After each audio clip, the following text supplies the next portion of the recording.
Pernah ngerasa stres setelah seharian kerja atau kuliah?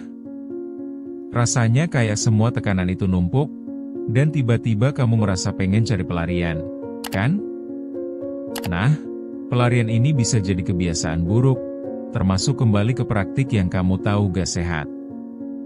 Banyak orang yang ngalamin ini, tapi jarang yang benar-benar ngerti kenapa bisa kayak gitu.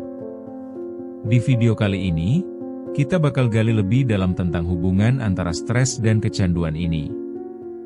Kenapa saat kita lagi stres, alternatif yang muncul biasanya adalah hal-hal yang sebenarnya kita pengen hindari? Yuk, kita mulai pembahasan ini dengan lebih jelas di chapter pertama. Chapter 1, Akar Masalah Stres dan Kecanduan. Kita mulai dari akar masalahnya.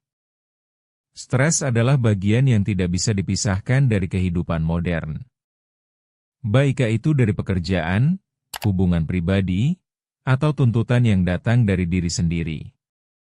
Ketika stres datang, otak kita biasanya mencari cara tercepat untuk merasa lebih baik.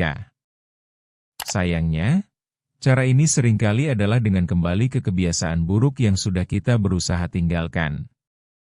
Misalnya, seorang mahasiswa yang merasa tekanan di ujian, bisa jadi malah mencari pelarian dengan scroll media sosial atau bahkan mengalami PMO, terjebak dalam rutinitas yang sama walau kita tahu itu tidak baik untuk kita. Jadi, apa yang sebenarnya terjadi di kepala kita saat stres itu muncul? Stres ini bikin kita kurang fokus dan cenderung mengambil jalan pintas yang sementara. Ini jadi siklus yang sulit untuk diputus. Peningkatan hormon stres seperti kortisol dapat mengganggu proses pengambilan keputusan kita, akibatnya kita malah memilih hal-hal yang cuma memberikan kepuasan sesaat, bukannya solusi jangka panjang. Itu sebabnya penting banget untuk menyadari pola ini agar kita bisa mulai merubahnya. Chapter 2, Apa yang terjadi di dalam otak? Mari kita lihat lebih dalam kenapa otak kita bisa bersikap seperti ini. Otak kita punya bagian yang disebut amigdala, yang bertanggung jawab atas respon emosional.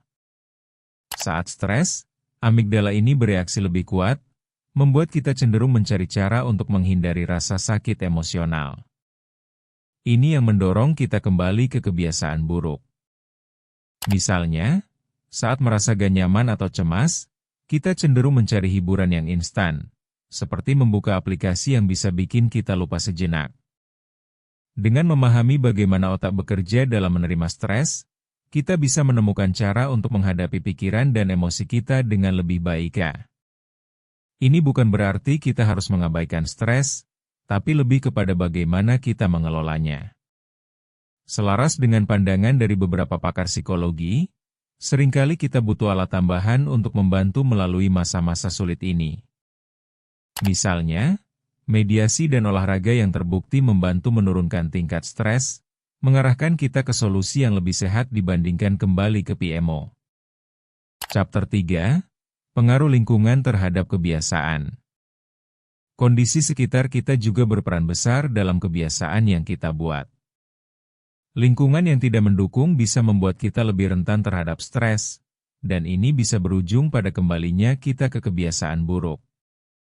Misalnya, jika kamu bekerja di tempat yang penuh tekanan, tanpa dukungan dari rekan kerja atau manajer, stres bisa lebih sulit dihadapi.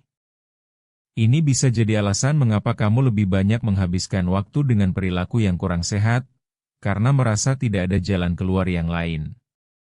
Jadi, penting untuk melihat dan menilai lingkungan di sekitar kita. Apakah ini lingkungan yang mendukung pertumbuhan dan perkembangan kita? Atau justru membuat kita terjebak dalam siklus yang sama? Dengan menyadari ini, kita bisa mulai mengambil langkah untuk berpindah ke tempat yang lebih mendukung keberhasilan kita. Chapter 4, Mencari Solusi Sehat untuk Menghadapi Stres.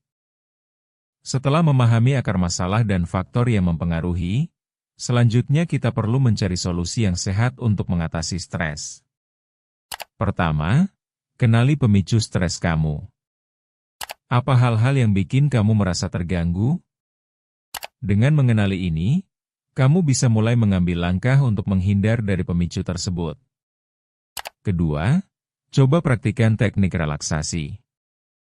Pernapasan dalam atau yoga bisa membantu menurunkan ketegangan. Ketiga, jangan ragu untuk berbagi cerita dengan teman atau orang terdekat, karena dukungan sosial bisa mengurangi rasa stres. Yang terakhir, coba temukan hobi baru yang bisa bikin kamu lebih bahagia. Ingat, prosesnya butuh waktu. Namun, dengan langkah-langkah kecil, kamu bisa mulai merubah hidupmu ke arah yang lebih baik. Chapter 5, Mengubah Mindset untuk Masa Depan. Akhirnya, semua ini kembali ke bagaimana kita memandang diri sendiri dan situasi yang kita hadapi. Mengubah mindset itu kunci. Cobalah untuk melihat setiap tantangan sebagai kesempatan untuk belajar. Apa yang bisa kita ambil dari pengalaman stres ini? Mengubah cara pandang ini bisa jadi sangat powerful. Misalkan kamu gagal dalam suatu hal, bukan berarti kamu harus kembali ke kebiasaan buruk. Melainkan itu bisa jadi pelajaran berharga. Kuncinya adalah memberi diri kita izin untuk membuat kesalahan dan belajar dari situ. Dengan ini, kita bisa lebih siap menghadapi rasa stres yang datang dan bukan malah terpuruk kembali dalam kebiasaan yang tidak sehat. Ingatlah bahwa setiap langkah kecil itu berarti. Perubahan positif itu butuh waktu, dan kamu gak sendirian di perjalanan ini. Jika kamu tertarik untuk belajar lebih lanjut tentang bagaimana cara menghadapi stres dan memperbaiki kebiasaan buruk, jangan ragu untuk subscribe channel Ruang Tumbuh. Bertumbuh itu proses, bukan lomba.